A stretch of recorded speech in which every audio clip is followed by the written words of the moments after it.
Gamini Kierawelde, Chair of the BNMF, Her Excellency Chandrika Bandaranayake Kumaratunga, Excellencies, distinguished academics, scholars, and guests.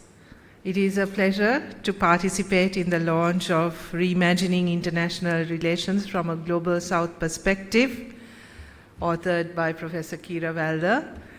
I thank you for your dedication to this discipline and for your commitment to publishing quality material. This is something that is there's a huge need for this kind of work, and I thank you for spending your retirement so productively and sharing your knowledge with us. This volume represents a timely and rigorous intellectual contribution, one that engages the discipline of international relations while offering many insights into policy, diplomacy, and global governance.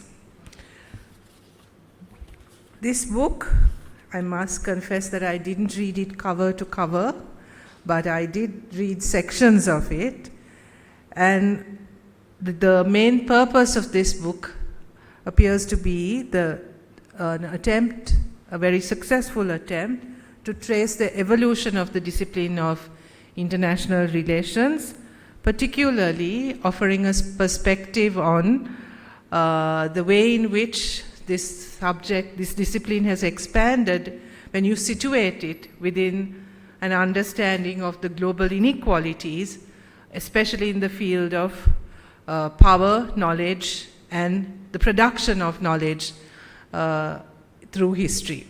I think this is a timely intervention because this is not something that is limited to the field of international relations, but all of us pursuing these academic disciplines understand how knowledge has been constructed, how knowledge has been positioned in certain ways within this context.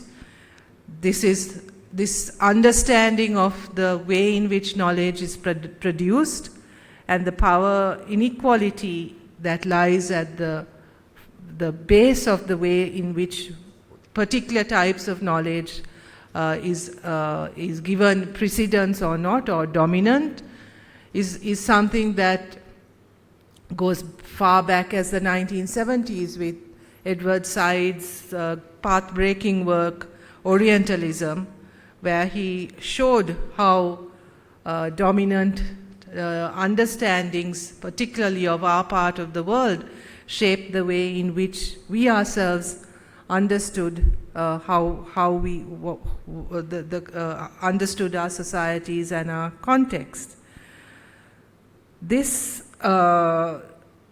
what interests me, however, is that this approach, this perspective, even though it's something that has a long history, for many decades we've been talking about this, about the inequalities in the way in which the knowledge is produced and what that means in terms of the way disciplines have evolved through time.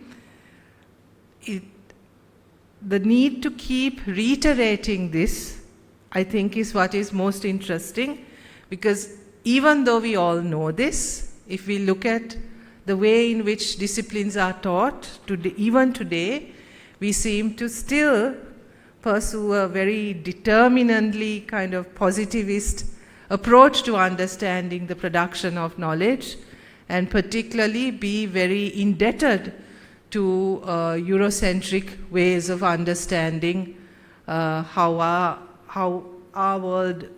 the world works.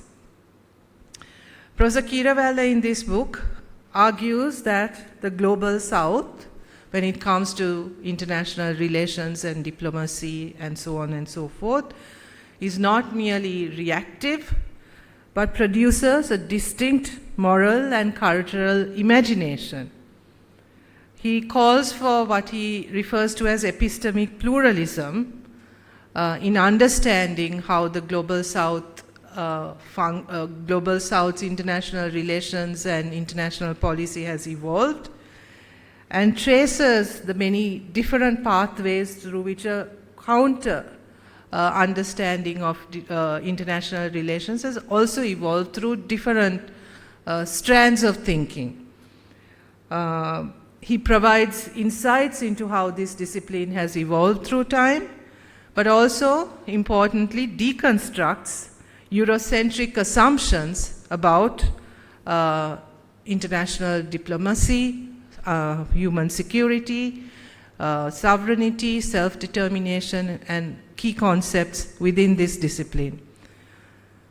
I also found his repositioning of international security studies particularly useful in our given context, where the focus has shifted from the security of the state to thinking more about human and planetary survival. I think particularly pertinent in this moment of climate change and changes that are taking place in our environment, where planetary survival is much more than just the simple survival of the state or the security of the state. He describes experiences of the global south in making this case about the need, the continuing pressing need to engage with these different strands of thinking and different perspectives.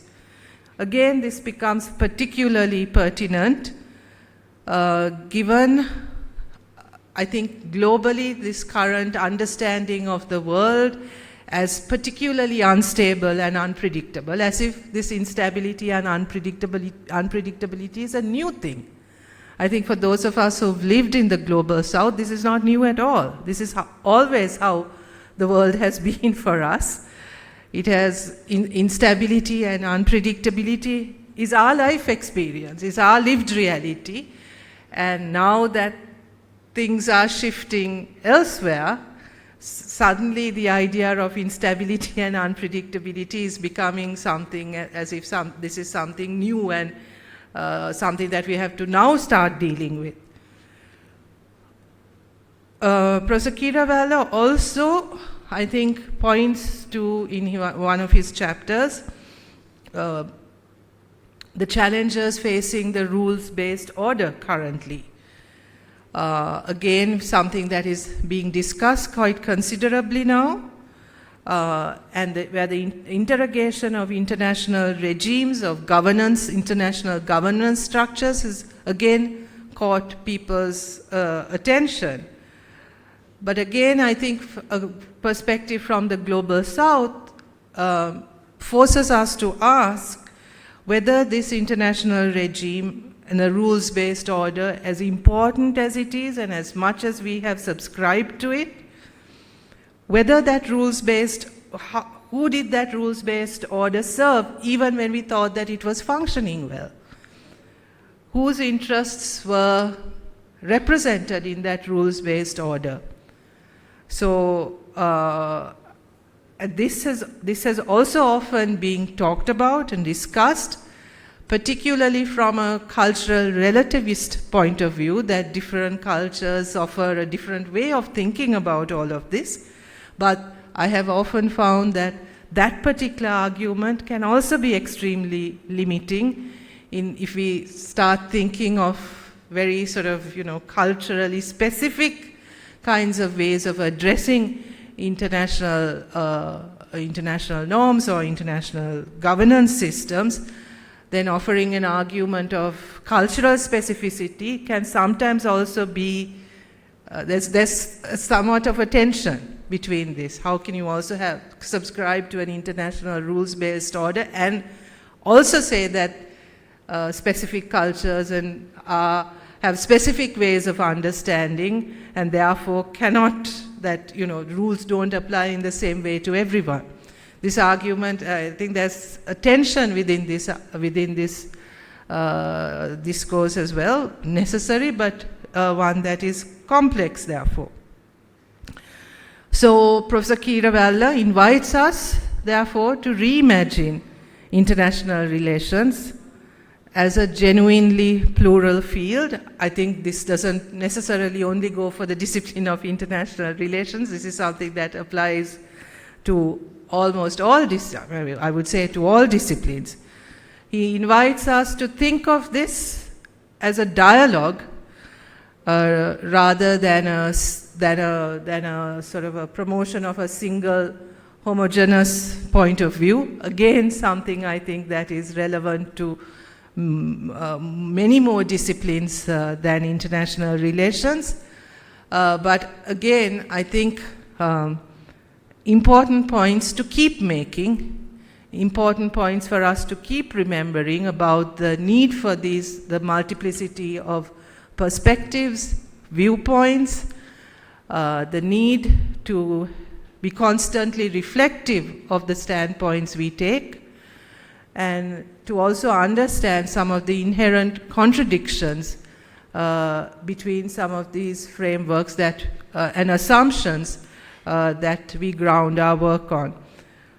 So Professor Kierawala, thank you for this important work.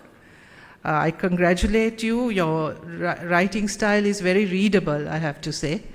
That's a huge plus point in academic writing. And I think this makes it very accessible to a wide audience. So thank you and congratulations on an important work. And I feel really honored to be here today and to be able to speak a few words on it. Thank you so much.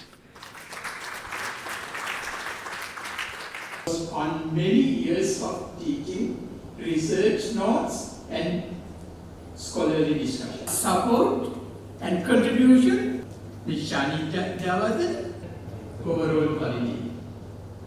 I also wish to thank Mr. Lanka Rajapaksa and his team at this end.